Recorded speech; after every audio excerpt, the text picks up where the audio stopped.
The stars burned cold above the battleship Indomitable as it drifted through the dark spaces between worlds. Commander stood at the observation window, watching the distant lights of dying ships. The swarm had attacked again. Another colony was burning. Was not a tall man, but something about him made others step back when he entered a room. His face carried scars from battles that had no names. His eyes held the weight of too many deaths. The soldiers called him the Ghost of Terra because he had a habit of appearing where death was certain and walking out alive. "Commander," Captain said from behind him, "we have received a message from the Empire. They are sending a diplomatic ship." Did not turn around. What do they want? Help allowed herself a small smile. The same species that called us primitive beasts 50 years ago now needs our guns. Prepare a welcome party, said quietly. Full military honors. Raised an eyebrow. You want to impress them? No, I want to remind them what they are asking for. The diplomatic vessel arrived 6 hours later. It was beautiful in the way that expensive things are beautiful, all silver curves and glowing lights. Next to the Indomitable, it looked like a jewel beside a hammer. The airlock opened, and Princess of the Empire stepped onto the human ship. She was unlike any being the crew had seen. Her skin was pale like moonlight. Her hair flowed like liquid silver down her back. Her eyes were the color of violet flowers, and they held the pride of 1,000 generations of rulers.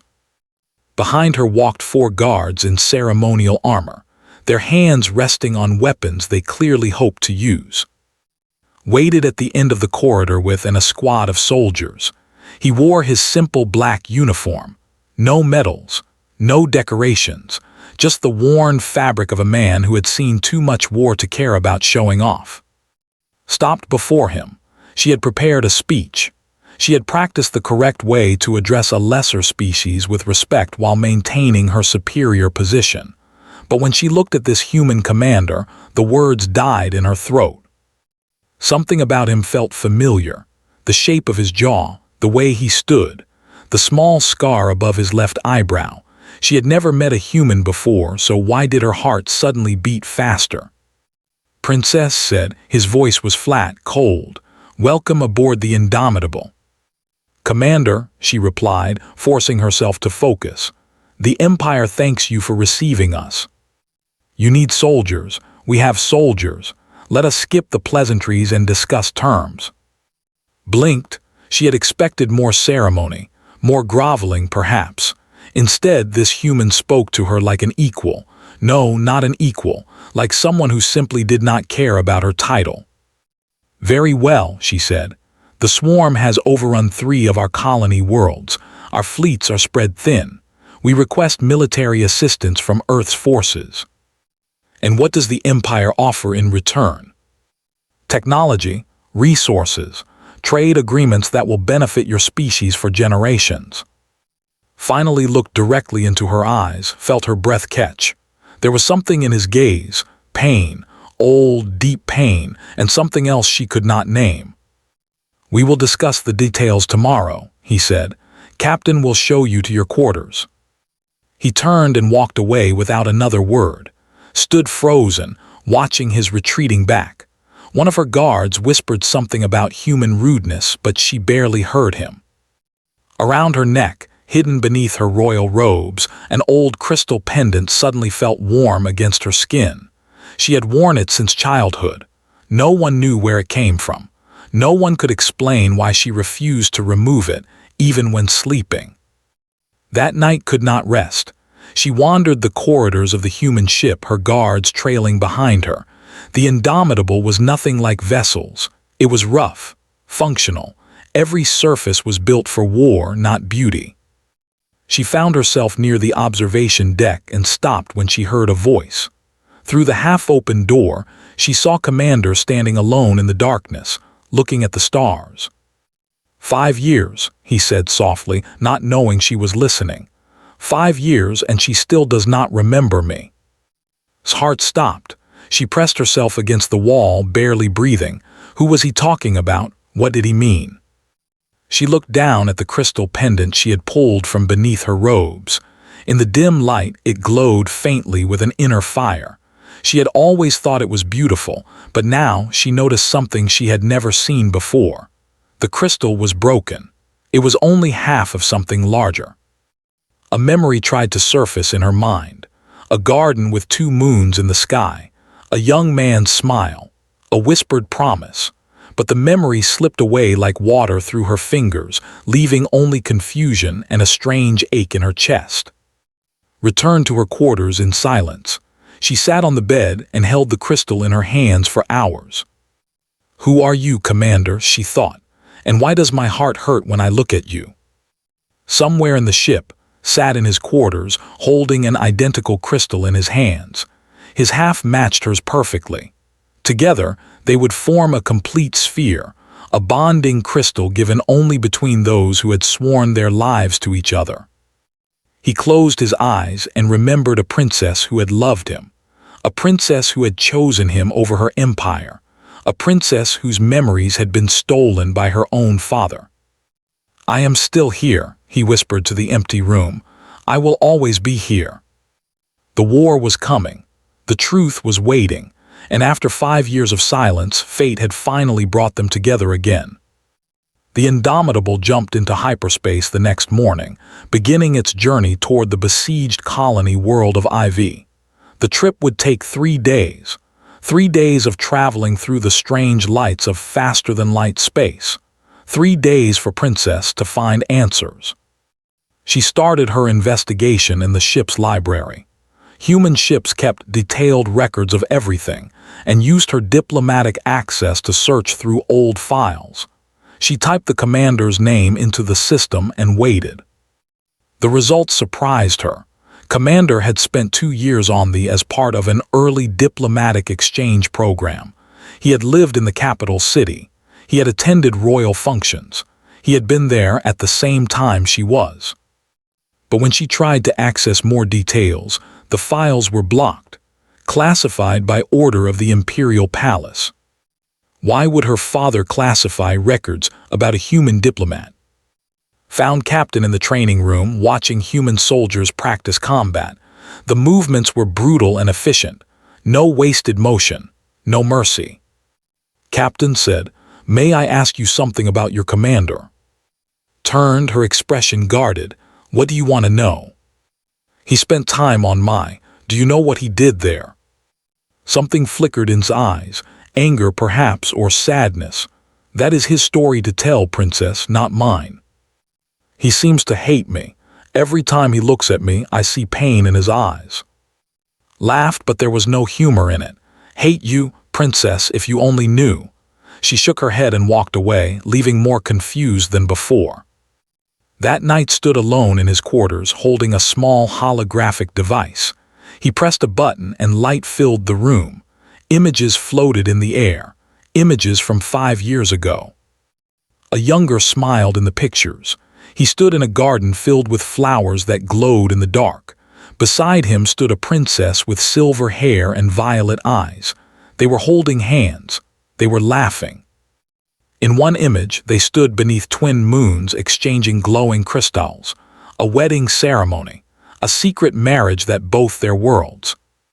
Closed his eyes and let the memories come. He remembered the first time he saw her. He was a junior diplomat, nervous and out of place at a royal gathering.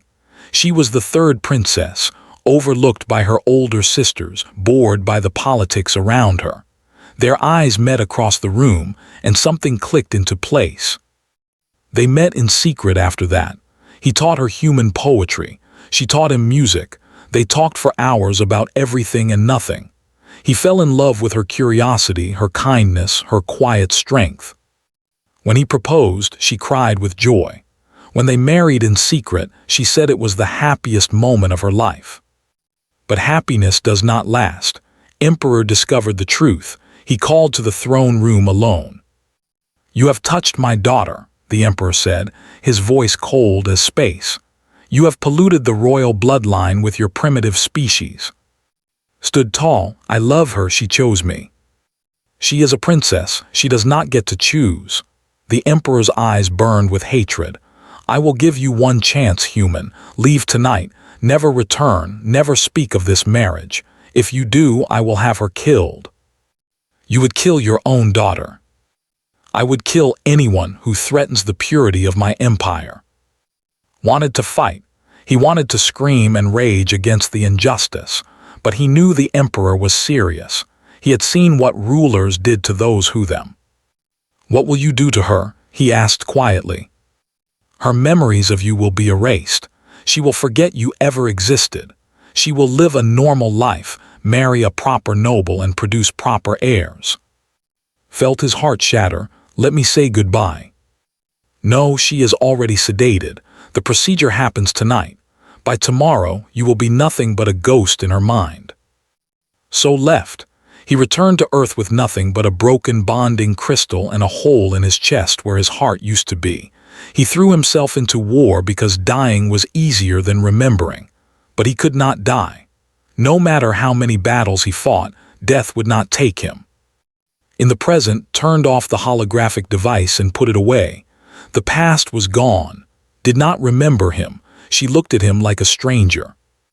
But somewhere in the ship was having dreams. Strange dreams that felt like memories. A garden with glowing flowers. A young man with kind eyes. A crystal that made her feel complete.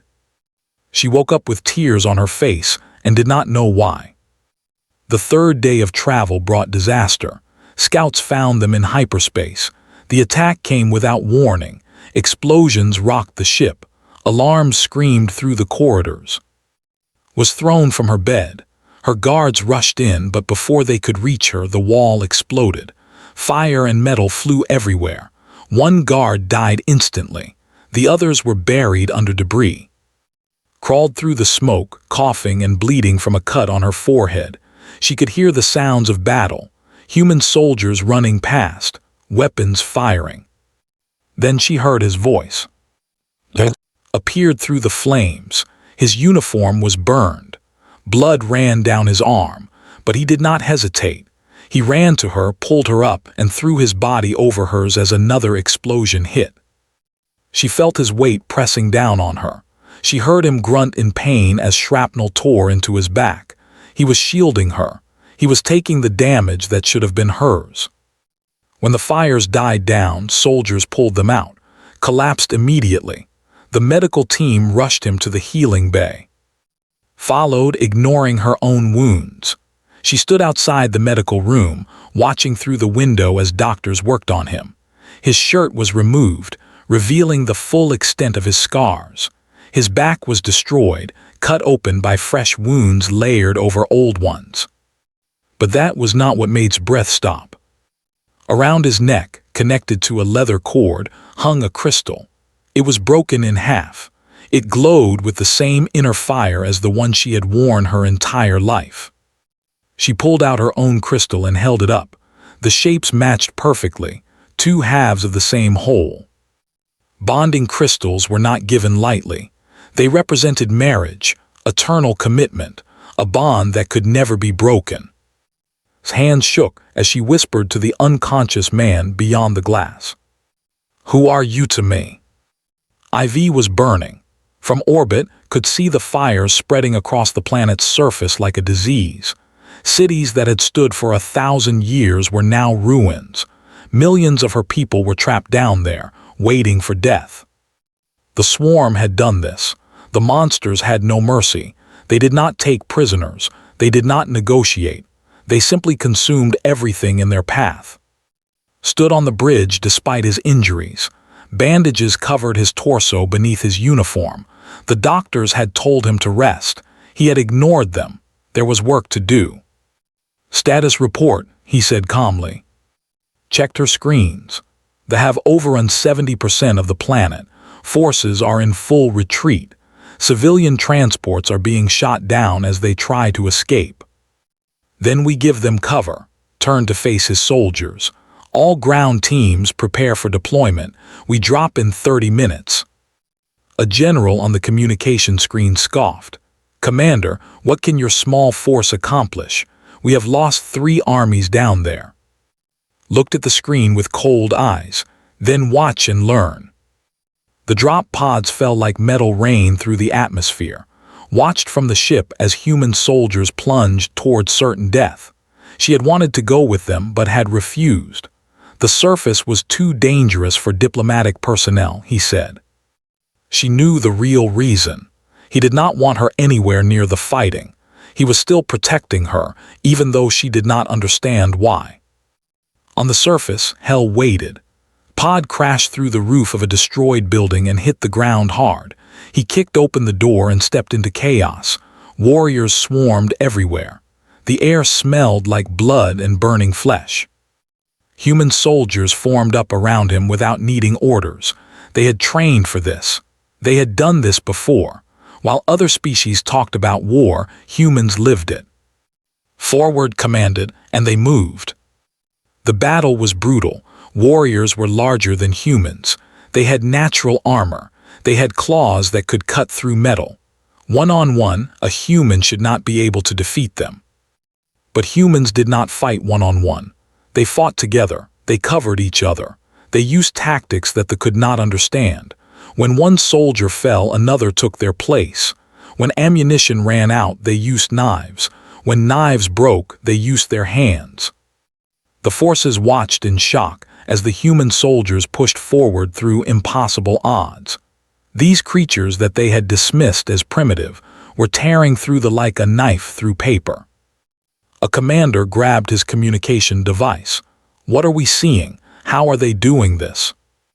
His voice came through, calm and proud. "You are seeing what happens when you corner a human. We do not accept defeat. We do not surrender. We simply refuse to die until the job is done." Hours passed. The human forces secured 3 evacuation zones. Civilian transports began launching under their protection. Thousands of escaped who would otherwise be dead, but could not sit safely on the ship anymore. She convinced the transport captain to take her down with a medical team. If her people were dying, she would be with them. The transport landed in a cleared zone near a destroyed hospital. Immediately began helping. She carried wounded children. She held the hands of dying soldiers. She worked until her royal robes were stained with blood and her muscles screamed with exhaustion. Then the counterattacked. They came from underground, bursting through the streets in a wave of claws and teeth. The human guards fought back, but there were too many. A missile struck the transport, destroying it completely. Ran, she had no choice. Behind her, she could hear the screams of those who could not run fast enough. She ducked into a collapsed building and hid in the shadows. 3 warriors found her. They were massive, their black shells gleaming with blood. They moved toward her slowly, enjoying the hunt. She had no weapon. She had no way to fight. She was going to die. The first raised its claw, closed her eyes. The claw never fell. Instead, she heard gunfire, then the sound of something heavy hitting the ground. She opened her eyes, stood before her. His uniform was torn. His body was covered in wounds. His gun was empty, so he had drawn his combat knife. Behind him lay the 3 dead. "Commander," she whispered. He turned to look at her, and for one moment she saw past the cold mask he always wore. She saw relief. She saw love. She saw a man who would burn the entire galaxy to keep her safe. More were coming. She could hear them in the streets outside. "Stay behind me," said. He raised his knife and waited. What followed was something would never forget. Fought like nothing she had ever seen. He was not just a soldier, he was death itself. Every movement was precise. Every strike was fatal. He took wounds that should have killed him and kept fighting. During the battle, a claw caught the cord around his neck and ripped away his bonding crystal. It fell to the ground between them. Picked it up. The moment she touched it, memories exploded in her mind. A garden, 2 moons, his younger face smiling at her, his voice saying words she had heard before. "I will love you forever. I will wait forever. I will find you even if you forget me." She looked up with tears streaming down her face. "Ah," she whispered. He froze. That name. No one else had ever called him that. It was the name she had given him during their secret meetings, the name she whispered when they were alone. He turned to face her. For the first time in 5 years, he saw recognition in her eyes. He breathed, "You remember." Before she could answer, human reinforcements arrived. They retreated. The battle was won, but something far more important had happened. A princess had finally found her way home. The medical facility on the moon of Prime was quiet, sat on a bed while doctors who were loyal to her sisters worked to restore her memories. The process was painful. Each memory that returned felt like a knife cutting through her mind. But she endured it. She needed to remember everything. The memories came in pieces. Her first meeting with the young human diplomat at a boring royal party. The way he had made her laugh by not understanding customs. Their first conversation in the garden, where he told her about Earth's blue oceans and green forests. She remembered falling in love. It happened slowly and then all at once. He was kind in a way that nobles never were. He saw her as a person, not a political tool. He asked about her dreams, her fears, her hopes for the future. She remembered their wedding. They had stood beneath the twin moons and exchanged bonding crystals. The ceremony was small and secret. Only the flowers witnessed their vows. She had never been happier. And then she remembered the end, guards dragging her away. Her father's cold face, a needle in her arm, darkness. Woke up screaming. Was beside her instantly. He had not left the facility since they arrived. He held her hands and waited for the trembling to stop. "I remember," she said, her voice broken. "I remember everything. My father, he took you from me. He stole my own mind." "I am sorry," said quietly. "I could not stop him. He threatened to kill you if I did not leave." Looked at him with fresh eyes. She saw the young man she had married hiding beneath the scars of 5 terrible years. "What did you do after he sent you away?" "I went to war." His voice was empty. "I thought if I died in battle the pain would stop, but I kept surviving. Every mission, every fight, I came back alive. The galaxy started calling me the Ghost of Terra because I could not be killed." "You wanted to die." "I wanted the pain to end. Living without you was worse than any wound." Reached up and touched his face. Her fingers traced the scar above his eyebrow. "I gave you this scar. Do you remember? We were practicing sword fighting in the garden and I swung too hard." For the first time since she had known him on this journey, smiled. It was a small smile, sad and beautiful. "You cried for an hour. You thought you had ruined my face. I thought you were the most handsome man I had ever seen." She leaned forward and pressed her forehead against his. "I still do." They stayed like that for a long moment. 2 broken people finally reunited. But the universe was not finished with them yet. A message arrived the next morning. Emperor had heard about the victory at IV. He had also heard rumors that his daughter was spending time alone with the human commander. He requested presence at the Imperial Palace to receive honors for his service. "It is a trap," said immediately when she heard. "He wants you on his territory. He will kill you there." "Probably," agreed. "Then do not go." "If I do not go, he will come for." Looked at his captain with tired eyes. "I have spent 5 years running. I am done running." Grabbed his arm. "Then I am coming with you." "No, he cannot hurt you if you are not there." "He already hurt me. He stole my memories. He stole my husband. He stole 5 years of my life." Her violet eyes burned with anger. "I will face him. I am not afraid." Wanted to argue. He wanted to lock her in the safest place in the galaxy and face the Emperor alone. But he saw the determination in her face. She was not the quiet princess he had married anymore. The years of pain, even if she could not remember them, had made her stronger. "Together then," he said finally, "we face him together." But was not foolish. While prepared for the journey, she sent secret messages to her 2 older sisters. They had always suspected their father was capable of terrible things. Now had proof. The sisters responded immediately. They began gathering allies among the noble houses who were tired of the emperor's cruelty. A plan began to take shape. Took a small shuttle to the imperial palace. He wore his military uniform with all his medals, the symbols of battles he had won for Earth. He carried no weapons. Weapons would not help him here. The palace was beautiful and cold, just as he remembered. Guards lined every hallway. Courtiers watched him pass with curious eyes.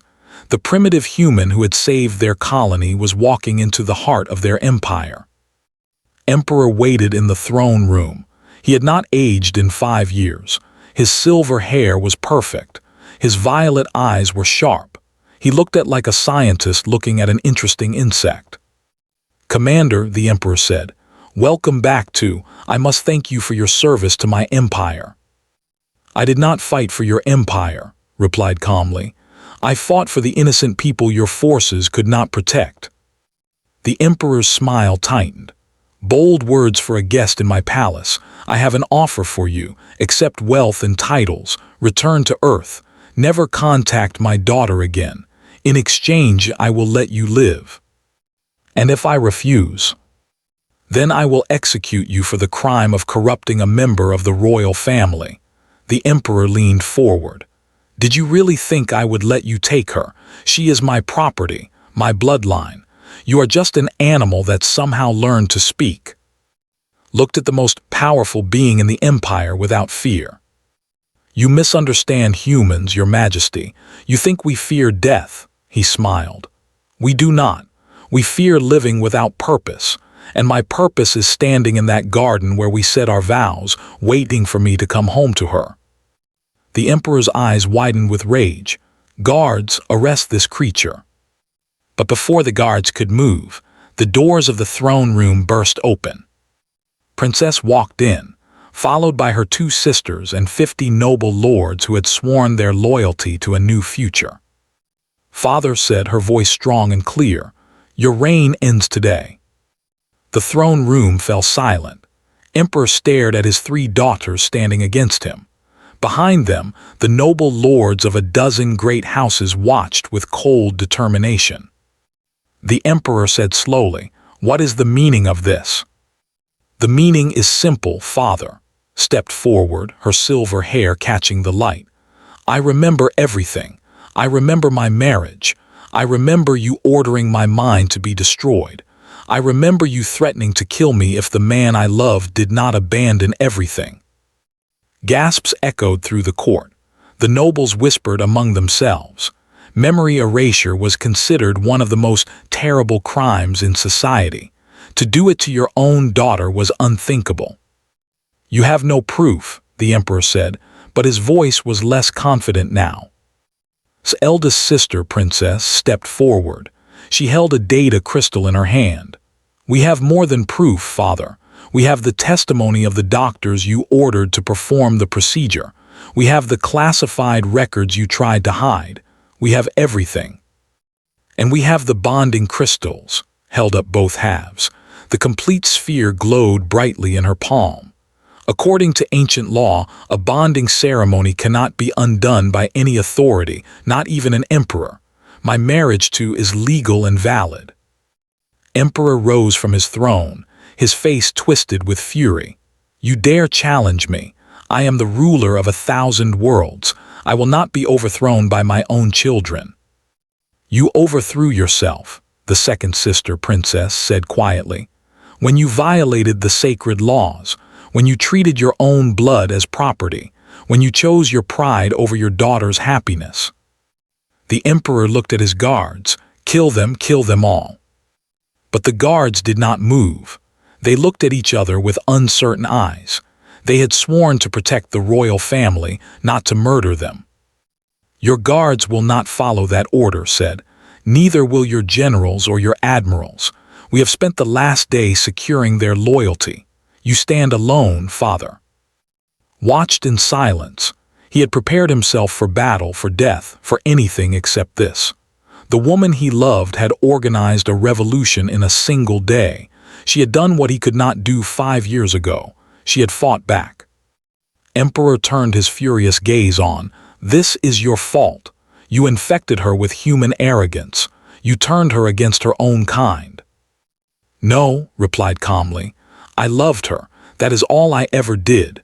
You are the one who made her an enemy by refusing to see her as a person." Before the emperor could respond, alarms began sounding throughout the palace.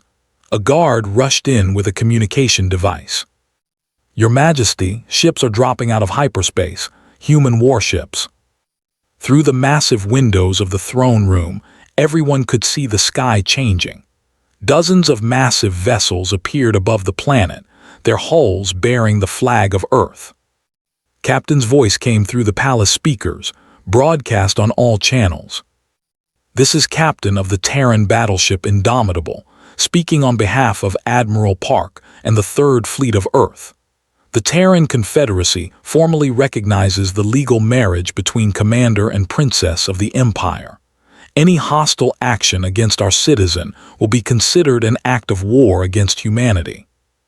The Emperor's face went pale. The nobles stared in disbelief. The same species they had dismissed as primitive had just positioned a fleet over there. Could not help but smile. Had not been idle while she planned her rebellion. The captain had called in every favor, contacted every ally, and gathered the largest human fleet ever assembled outside of Earth's territory. "It seems you have a choice," Father said. "Accept abdication peacefully and live out your days in exile, or resist and watch your empire burn."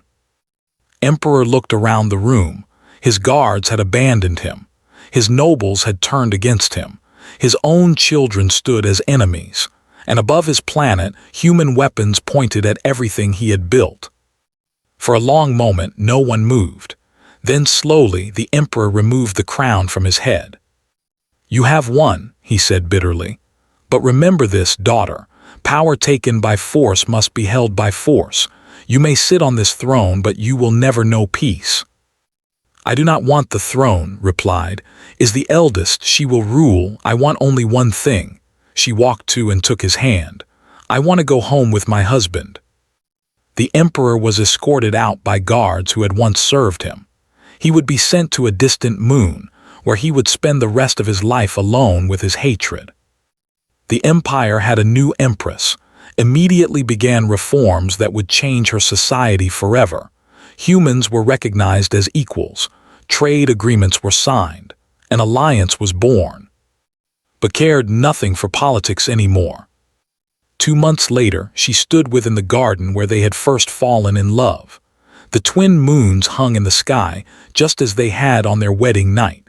The flowers glowed around them.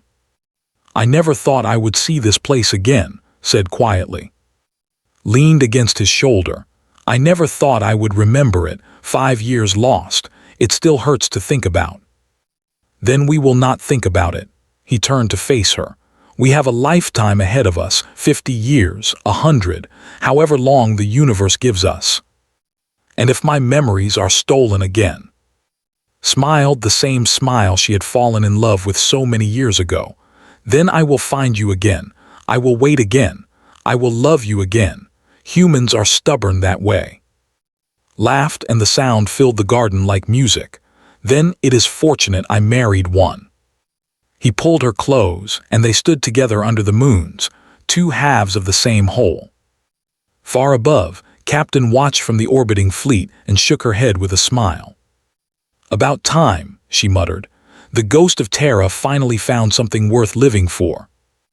On Earth, Admiral Park read the diplomatic reports and permitted himself a rare moment of satisfaction.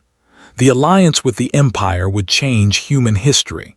They had gone from primitive animals to respected equals in a single generation. All because one man had refused to give up on love. All because one woman had refused to be erased. The galaxy would learn in time what they had discovered in blood and fire. Humans did not surrender. Humans did not forget. And when they found something worth fighting for, nothing in the universe could stop them. Not time, not distance, not even the power of emperors. Some bonds could never be broken. And some ghosts deserved to finally rest.